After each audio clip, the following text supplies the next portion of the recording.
자, 우리 어렵게 부동산 투자에 등대 리치고 네. 정세윤 팀장님을 모시고 리치고에 대해서 그 다음에 부동산 미래 네. 그리고 닉네임이 줍줍이니. 줍줍인 네. 줍줍 네. 아파트 줍줍. 아파트 줍줍. 네. 오늘은 저는 상당히 고마워요.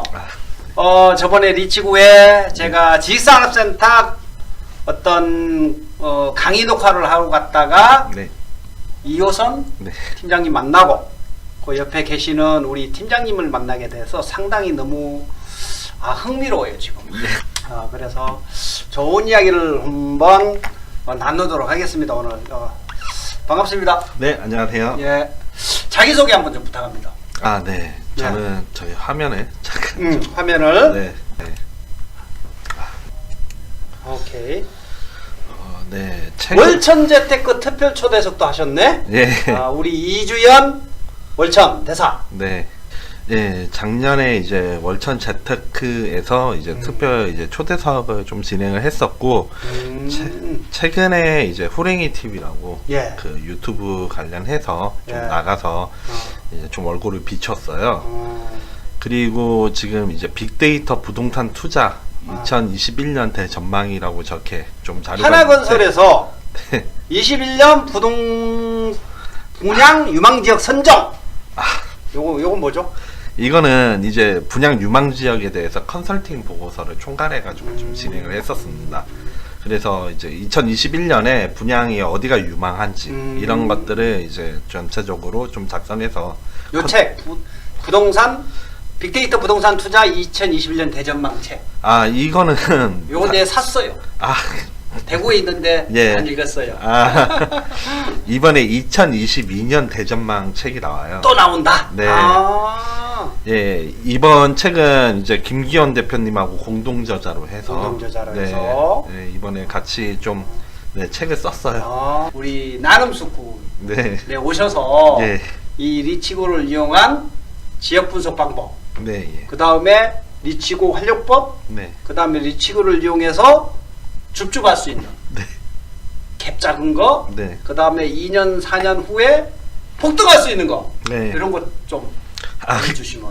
그러면 이거는 뭔가 대본이 아니고 이게 진짜 실시간으로 하다 보니까. 실시간이죠. 대본 없어요 우리. 곤란합니까? 아닙니다. 지금 사실 어떻게 보면 받은 지역이 있어요.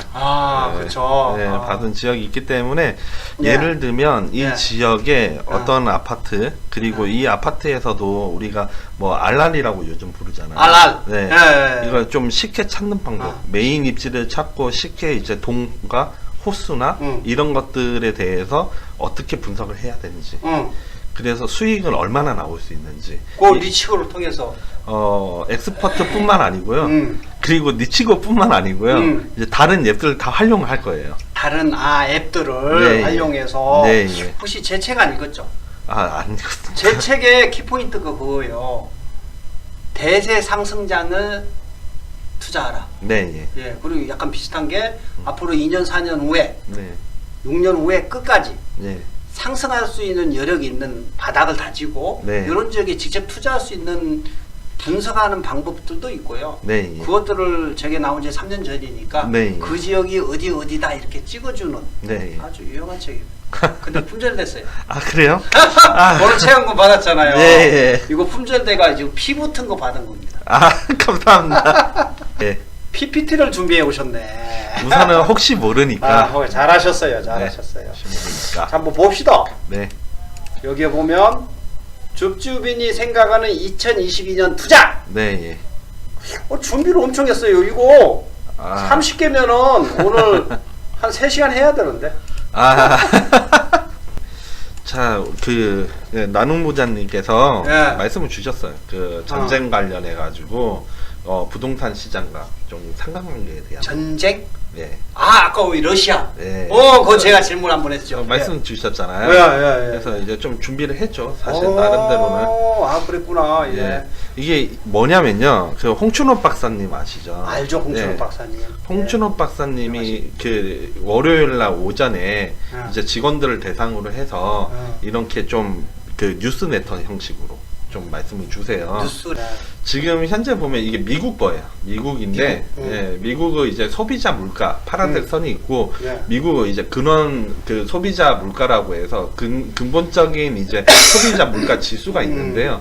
이게 전년 동월 대비해서 상승률 추이를 이렇게 해놓은 거예요. 이거 보면요. 근데, 이게 뭔지는 잘 모르겠지만, 그 물가 상승률이 최근에 이제 좀 가파르게 올라가고 있는 걸 볼 수가 있어요. 왜냐면은 돈을 엄청 뿌렸잖아요. 미국에서. 맞아요. 그의 영향이 크죠. 네. 제가 보는 건 러시아의 디폴트에 대한 전 세계적인 금융시장과 뭐 이런 게 영향이 있겠느냐 약간 그런 거였어요. 근데 누가 어떤 말을 하셨냐면 러시아 경제규모는 우리보다 훨씬 적기 때문에 세계적인 영향은 별로 영향이 없을 거다. 뭐 이런 이야기를 들었거든요. 저는 이제 조금 약간은 달라요. 약간은 달라요. 같은 맥락이긴 한데 약간 다른 게 최근에 이제 유가 상승 관련해 가지고도 좀 이런 것들에 대한 일부적인 어떠한 이제 그 러시아의 어떤 전쟁으로 인해서 그 유가에 대한 상승률이 최근에 굉장히 좀 가파라진 게 있어요. 그렇죠. 네. 특히 러시아가 가스 공급을 많이 해주는 그런 나라 중에 하나라고 알고 있어요. 네. 가스. 그리고 요게 유가 상승률이 갑자기 팍 뛰었다 그죠? 네, 갑자기 튀었어요. 지금 보시면 그렇잖아요. 네. 그리고 하나 더 있어요. 제가 이건 자료로 지금 캡처를 안 한 것 같은데 유연탄이라 그래가지고 유연탄. 네, 이게 그 건설 자재 중에 해당이 돼요. 근데 러시아에서 이거를 공급을 받고 있거든요. 근데 유연탄. 네. 건설에서 뭐 들어가죠? 이제 시멘트와 관련된. 시멘트. 네. 근데 이제 지금 이제 기사를 찾아보면 내용들이 있습니다. 그게 그런 이제 일부의 어떠한 이제 자재에 대한 공급이 굉장히 이제 조금 그 차질이 생기기 때문에 자재에 대해서 안 그래도 인플레이션으로 인해서 지금 물가가 계속 상승을 하고 있잖아요. 그렇죠. 여기에서 일부의 이제 건설과 관련된 네, 그리고 이런 재료. 네. 이런 부분들은 타격이 있을 수밖에 없어요. 사실 봤을 때는. 근데 하나 이슈가 최근에 더 있죠. 네. 신통? 네, 이게 작년에 이제. 그쵸. 네, 작년에 얘기가 됐고. 저기 오세훈 시장에 의한 신통기에서. 네. 근데 지금 보면 이제 윤석열 이제 대통령이 대신 당선자님 보시면 이제 재개발 재건축 관련해 가지고 최근 이슈가 있잖아요. 근데 사람들의 심리가 이래요. 지금 이게 규제 완화 관련된 내용들이 거의 대다수잖아요. 예, 맞아요. 그러다 보니까 지금 당선자가 윤석열 대통령이 됐으니 이제 그런 거죠. 재개발 재건축이 추진이 빨리 되면서 가격이 그래서 이제 얼마 뉴스에도 일기 신도시 가격이 오르고 있는. 네. 시장 심리가 이미 그렇게 반영을 시켜버리잖아요. 그렇죠. 네. 그러니까 이 두 개만 맥락을 보고서도 사람들은 이미 반응을 하는 거죠. 올해에는 무조건 재개발 재건축이야. 그렇지, 맞아요. 저도 그렇게 생각해요. 네. 이미 다들 똑같잖아요. 요즘엔 다들 뭐 부동산 공부를 또 많이 하셨기 때문에 심리적으로 이런 게 좀 빨리 반영될 수밖에 없을 거라고 저는 생각해요. 네. 그리고 서울 관련해서 이제 그 2040 계획이죠, 이게. 2040 이번에 발표한. 맞아요. 최근에도 계속 도시 정비를 계속해서 이제 좀 그 계획을 해서 개발을 하겠다. 한강변에 대해서도 또 그 수변 그 개발이 있잖아요. 그렇죠. 저기 층수 제한 35평도 해제하고. 그래서 전반적으로 지금 보면 개발과 관련된 이슈들이 많기 때문에 수요가 다시 한번 좀 움직일 거라고 생각이 듭니다. 맞아요. 저도 그렇게 생각을 해요. 네. 그러면 우리가 여기에서 좀 리스크적인 부분도 사실 생각을 해봐야 되잖아요. 그렇죠. 리스크도 생각해봐야죠. 네. 어떤 리스크가 있을까? 자, 이게 보면 이명박 정부. 네, 아까 말씀드렸는데 22년치에 대한 그 정부의 정책들을 전부 다 정리를 했다 그랬잖아요. 네. 그 중에 이제 이 부분을 좀 잘라서 와봤어요. 네, 이 시기 때 지금 처음에 정권 교체되고 2008년도에 네, 2008년도에 시작한 거 보시면 이제 양도세 한시 면제나 LTV가 지금 다시 좀 기존에서 10% 정도 올라갔고 그리고 바로 시작한 게 재건축 절차 개선하는 거 그렇죠. 종부세, 양도세 합리화 이런 것들이 있고 밑에 보면 이제 보금자리 주택 발표하고 더 나아가서 보면 이제 위례 신도시도 이때 발표됐죠. 뉴타운도 그렇고 그렇죠. 네. 뉴타운 제가 말씀드리고 싶은 거는 과거와 이제 현재가 좀 많이 닮아 있는 부분. 닮아 있다. 네. 우선 이건 저희 주장이지만 닮아 있는 부분이 있어요. 그러면은 우리 팀장님 생각에는 네. 이제 이명박 정부가 넘어오는 시점과 네. 그다음 윤석열 정부로 넘어온 시점이 비슷하게 넘어가고 있다. 네. 이렇게 말씀을 드리는 건데 네. 저는 생각이 약간 다른 게 네. 예. 과거에 그 정부에는 네. 김대중 정부와 노무현 정부를 거쳐서 이명박 정부로 왔고요. 지금은 문재인 정부 끝나고 바로 넘어온 거거든요. 네, 예. 그 10년의 흐름에 의해서 네, 예.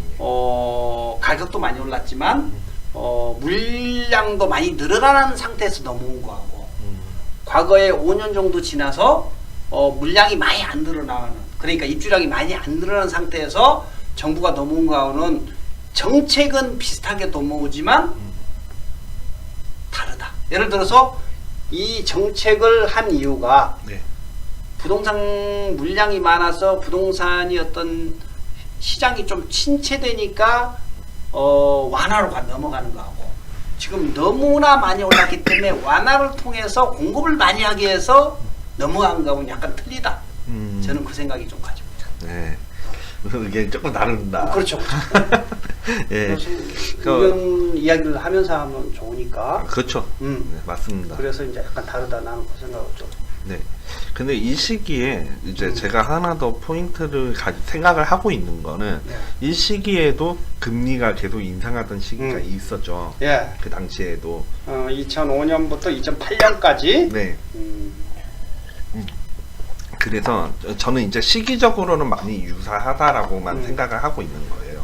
네. 봤을 때. 5년부터 8년까지 거의 0.25%씩 해서 네. 한 2% 올랐네. 네. 사실 2004년부터 오르기는 했어요. 그렇겠죠. 네, 하긴 했는데. 이 금리가 오르는 시장이 부동산 폭등기야. 금리가 오르는 시장. 금리가 오른다는 것은 뭐예요?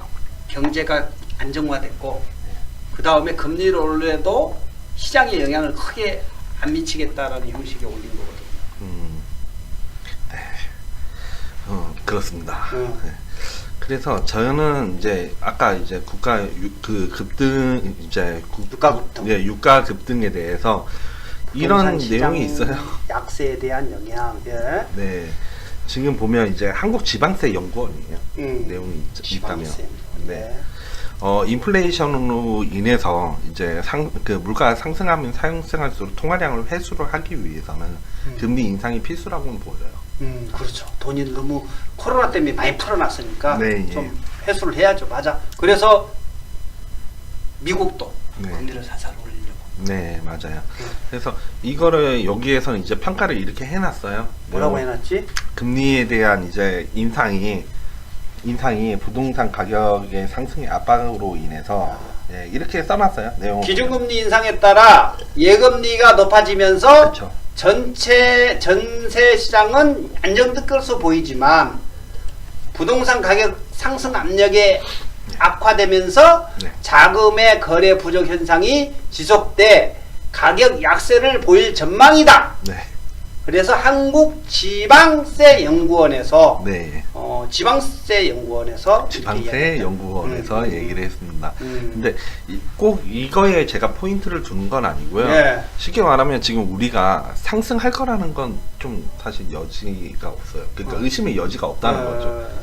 근데 장기적 관점에서 봤을 때는 아까 그 나눔 부장님께서 말씀 주셨듯이 어떻게 보면 지금 계속 올라가고 있는 시장 속에서 우리가 한 번 더 이제 상승 턴이 올 거라는 걸 알고 있는 거잖아요. 네. 그러니까 지금 잠깐 그 조정을 겪었다가 지금 다시 턴이 올라가는 상황 속에서 봤을 때는 지금 계속 금리가 인상할 게 예상이 되고, 네. 그리고 과거에서도 이 시기 때 금융위기가 또 있었잖아요. 예. 예. 이런 게 있었던 만큼, 서울이 어쨌든 좀 가격이 많이 올라간 측면이 있기 때문에. 맞아, 많이 올랐죠. 네. 주의는 필요하다. 약간, 예, 이런 입장에서 말씀을 드린 거고요. 맞아요. 그래서 정리를 했어요, 사실은요. 야. 정리는 했습니다. 자,